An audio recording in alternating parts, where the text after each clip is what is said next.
ہوں ہاں، جو ہم شروع میں دعا پڑھتے ہیں یہ آپ مجھے پڑھا رہی ہوتی ہیں اور میں پیچھے آپ کے پڑھ رہی ہوتی ہوں، تو مجھے ویسے اب زبانی بھی آ گئی ہے دعا، تو اگر میں خود پڑھ لیا کروں ہاں ہاں تو بالکل ایسے ٹھیک ہے، یا پھر آپ بالکل مجھے پڑھ خود سکتی ہیں آپ. پڑھا میں تو رہی اس لیے ہوتی ہیں؟ پڑھا رہی تھی کہ اکثر نہیں آتی نا لوگوں کو، تو پھر میں پڑھا رہی ہوتی ہوں. تو آپ پڑھ لیا کریں بالکل، نیکسٹ ٹائم مجھے یاد دلائے گا، بلکہ ہاں ہم جی، آپ ہی پڑھیں گے. ٹھیک ہے ہاں میں پڑھ لوں گی، تاکہ اگر مجھ سے کوئی غلطی ہوئی تو پھر آپ مجھے ٹھیک کر دیں. ٹھیک ہے، صحیح ہے انشاءاللہ. آج ہم پڑھنے والے جی ہیں سورہ ابراہیم کی آیت نمبر 46. بسم اللہ الرحمن الرحیم. وقد مکروا جی، مکرہم وعند اللہ مکرہم. یقیناً چل چکے تھے وہ اپنی چالیں، اور اللہ کے پاس ہے ان کی سب چالیں. وَإِنْ كَانَ مَكْرُهُمْ لِتَزُولَ مِنْهُ الْجِبَالُ. اور اگرچہ تھیں ان کی چالیں ایسی کہ ہل جائیں ان سے پہاڑ. اچھا، اب یہ نا سورت کا تقریباً آخری حصہ چل رہا ہے. اب اس میں جو ہے وہ ہمارے پاس کچھ عبرت آموز نصیحتیں ہیں جو ان لوگوں کا انجام بیان کرتی ہیں جو سورت میں دیے گئے احکامات کی پیروی نہیں کرتے ہیں. وہ جو ظلم کرتے ہیں، دوسروں کے حق میں کمی کرتے ہیں، دوسروں کو اندھیرے سے نہیں نکالتے بلکہ دین میں ٹیڑھ ڈھونڈتے ہیں، وہ جو اپنے رسولوں اور مبلغین کے منہوں پہ ہاتھ رکھتے ہیں، وہ لوگ جو اپنے گناہوں کا انجام دوسرے لوگوں کی کہانیوں میں دیکھ چکے ہوتے ہیں لیکن پھر بھی ان سے باز نہیں آتے. یہ سب ہم نے پڑھا نا سورت میں. تو یہاں بتایا جا رہا ہے کہ کیسے ان کا عبرتناک انجام ہونے والا ہے. اور یقیناً چل چکے تھے وہ اپنی چالیں. وقد مکروا مکرہم. چالوں کے لیے جو یہاں لفظ ہے نا وہ ہے مکر. مکر کا لفظ استعمال ہو، اور اسی سے ہم جو ہے نا اردو میں بھی کہتے ہیں نا مکار، بلکہ مکر کا لفظ اردو میں بھی استعمال ہوتا ہے. مکر کا لفظ جو ہے میم کاف رے، اس کا مطلب ہوتا ہے کسی خشک اور سخت زمین کو پانی دینا. ایسے ہی مکر کا ایک اور مطلب ہوتا ہے درخت کا سیدھا اور مضبوط تنا. کسی سخت اور خشک زمین کو پانی دے کر آباد کرنا، یہ بھی اس کا مطلب ہے. اور اگر کوئی کسی سخت اور خشک زمین کو پانی دے رہا ہوتا ہے تو وہ بے مقصد تو نہیں دے رہا ہوتا نا، اس کے پیچھے تو پورا پلان ہوتا ہے. ایسے درخت کا تنا سیدھا اور مضبوط تب تک نہیں ہو سکتا جب تک کسی باقاعدہ پلاننگ سے پانی نہ دیا جائے اور شروع میں اس کو سہارا نہ دیا جائے، ورنہ وہ درخت جو ہے وہ کیا ہوتا ہے، اس کا تنا سیدھا نہیں رہتا بلکہ تھوڑا سا ٹیڑھا ہو جاتا ہے. یوں مکر کا ایک اور معنی بنتا ہے پلان کرنا، چال چلنا، منصوبہ بندی کرنا، اسکیم کے تحت کام کرنا.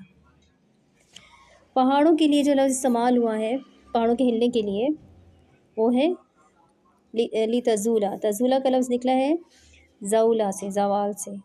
ٹھیک ہے. اور زول کے معنی ہوتے ہیں کسی چیز کا غائب ہو جانا، تباہ ہو کے ختم ہو جانا. صحیح. اب ہم ڈیٹیل پڑھتے ہیں. یہاں بتایا جا رہا ہے، بات کی جا رہی ہے ان ظالم لوگوں کی جو خود تو کسی کے اندھیرے دور کرتے نہیں ہیں، لیکن جو لوگ حق پہ ہوتے ہیں اور اللہ کے دین کی بات کرتے ہیں یہ ان کے راستے میں بھی رکاوٹ ڈالتے ہیں، ان کا منہ بند کرواتے ہیں.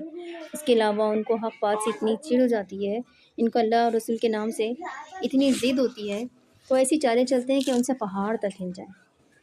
اگر آپ آج مغربی میڈیا اٹھا کے دیکھیں، وہاں مسلمانوں کے خلاف، اللہ رسول کے شریعت کے خلاف، حق اور سچ بات کے خلاف ایسی اسکیم کے تحت دلائل دیے جا رہے ہوتے ہیں اور خبریں پھیلائی جا رہی ہوتی ہیں کہ خود ہمارے مسلمان بچے ان کی باتوں میں آ جاتے ہیں، بلکہ بچے کیا بڑے بھی.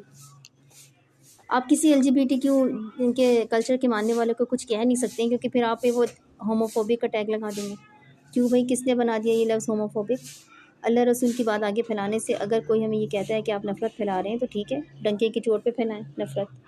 کیونکہ لوط علیہ السلام نے کہا تھا کہ میں تمہارے اس عمل یعنی عمل لواطت سے نفرت کرنے والا ہوں. یہ گوروں کے لگائے ٹیگس کو اتنا سنجیدگی سے نہیں لیا کریں. اسی طرح جہاد کو لے لیں، نماز کو لے لیں، حجاب، داڑھی، قربانی، کسی بھی ایسی چیز کو لیں جو ہمارے اسلامی تشخص کا حصہ ہے. ان لوگوں کے پاس ایسی دلیلیں ہوں گی، ایسی لمبی لمبی کہانیاں اور تقریریں ہوں گی کہ اگر آپ اپنی نئی نسل کو پہلے سے ذہنی طور پر ان چالوں کو سمجھنے کے لیے تیار نہیں کریں گی تو وہ تقسیم ہو جائے گی بلکہ تباہ ہو جائے گی. ایک سمپل سی بات ہے، جب ہم بائیکاٹ کا سلسلہ چلا تھا، جب ہم شروع کر رہے تھے اسرائیلی پروڈکٹس کا، یا وہ کمپنیز جو اس کو فائدہ پہنچا رہی تھی، تو کتنی طرح کے لوگ دلیل دے رہے تھے نا. جن کو نہیں سمجھ میں آنے والی بات تھی وہ اپنے پاس سے کتنی دلیلیں لے کر آ رہے تھے. تو اللہ کے دین کا راستہ روکنے والے اس وقت بھی چالوں میں مصروف ہیں، اور یہ کوئی نئی بات نہیں ہے، وہ ہمیشہ سے چالیں چلتے آئے ہیں اور اللہ کے پاس ان کی ساری چالیں ریکارڈ ہو رہی ہیں نا. یاد رکھیں ان کی چال، ان کی کوئی بھی اسکیم، ان کا پلان اللہ سے بڑا نہیں ہے. اللہ تعالیٰ ہر اس چیز سے بڑا ہے جس سے ہم خوف کھاتے ہیں یا محبت کرتے ہیں، اس لیے ان کی چالوں سے پریشان نہیں ہونا ہے، نہ ڈرنا ہے، نہ ہمت ہارنی ہے کہ اب مسلم امہ کا تو کچھ نہیں ہو سکتا۔ نہیں، ہم نے ان اندھیروں کو دور کرنے کے لیے اپنے اپنے حصے کا دیا جلانا ہے۔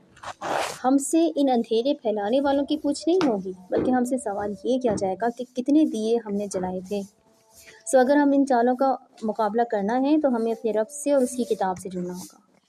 ہماری دنیا میں کوئی فلاح ہے ہی نہیں سوائے قرآن کو اپنے ہاتھ اور دل میں رکھے بغیر، ٹھیک ہے؟ جیسے جو لوگ کہتے ہیں نا کہ قرآن سے کیسے ہم اس کا حل نکالیں گے، تو آپ نے خود دیکھ لیا ہوگا کہ آپ کوئی بات جو سوچ رہی ہوتی ہیں اس کا اللہ تعالیٰ آپ کو خود جواب دے رہا ہوتا ہے، ایسے ہی ہے نا؟ انہیں آیتوں میں جس کو ہمارا جو انہیں ڈیلی کا جو لیسن ہوتا ہے اسی کے اندر ہی ہمیں اس کا جواب دے دیا جاتا ہے، جو بات ہم نے بھی کسی سے کہیں بھی نہیں ہوتی، ہمارے دل میں ہوتی ہے۔ ہمارے پاس نجات کا کوئی دوسرا راستہ ہے ہی نہیں، یہ باتیں ہم نے سورہ ابراہیم سے سمجھ لینی ہیں۔ ایک یہ کہ اللہ ہمارا مالک ہے اور ہم اس کے بندے ہیں، اس لیے ہم نے اس کی مرضی کے آگے سوال نہیں کرنا ہے، وہ جیسے رکھے ہم راضی ہیں، ہم نے سر جھکانا سیکھنا ہے۔ دوسرا یہ کہ اس کتاب سے جڑے بغیر نجات کی کوئی راہ نہیں ہے، خوشی سے یا مجبوری سے ہمیں کسی بھی طرح اس کتاب کو اپنی روٹین لائف میں شامل کرنا ہی ہے۔ یہی کتاب ہمیں اندھیروں سے نکالے گی، یہی دشمنوں کے تمام چالوں کا توڑ کرے گی، یہی ہمیں وقت سے پہلے چالوں سے باخبر کرے گی، اور یہی کتاب ہمیں ہر ایسی ٹریپ سے نکالے گی جو اللہ کے دین کے دشمنوں نے لگا رکھا ہے، جو فتنے نئے نئے آتے ہیں۔ اگر اس بات کو ہم پرسنل لیول پر دیکھیں تو آپ کا واسطہ گھر اور گھر سے باہر ایسے بہت سے لوگوں سے پڑا ہوگا جن کے بارے میں آپ کو یہ معلوم ہوتا ہے کہ وہ آپ کے خلاف چالیں چلتے ہیں۔ فیملی میں بھی کچھ لوگ ہوتے ہیں جو ہمیں لگتا ہے ہم سے حسد کرتے ہیں اور ہمارے خلاف کچھ نہ کچھ اس طرح باتیں کرتے ہیں یا ہمارے خلاف پلان کرتے ہیں، اور ہم ایسے لوگوں کو کچھ نہیں کر پاتے۔ گھر سے باہر کے لوگوں کا تو شاید کچھ کر پائیں، لیکن فیملی کے لوگوں کو تو ہم نہیں کچھ کر سکتے نا۔ تو وہ حقائق کو ایسے توڑ موڑ کے پیش کرتے ہیں اور ان کی چالیں اتنی پکی ہوتی ہیں، اپنے کھیل میں ایسے ماہر کھلاڑی ہوتے ہیں کہ آپ کو اپنی بے بسی کا احساس زیادہ ہونے لگتا ہے، اور ایسے لگتا ہے کہ ہم ان کے آگے کٹ پتلی بنے ہوئے ہیں، کٹ پتلی، اور وہ جو چاہیں ہمارے ساتھ کرتے جائیں۔ ایسے میں آپ کو یہ بات یاد رکھنے کی ضرورت ہے کہ اللہ تعالیٰ کے پاس سب کی چالیں موجود ہیں، سب کی چالیں بھی اور ان کی توڑ بھی اور ان کے حساب کتاب بھی۔ دنیا میں کوئی اپنی چالوں سے آپ کو نیچا دکھا دے، تب بھی اللہ کے ہاں سارے حساب کتاب لکھے جا رہے ہوتے ہیں۔ اللہ تعالیٰ نے ان چالوں کے کھلنے کا بھی وقت مقرر کر رکھا ہوتا ہے۔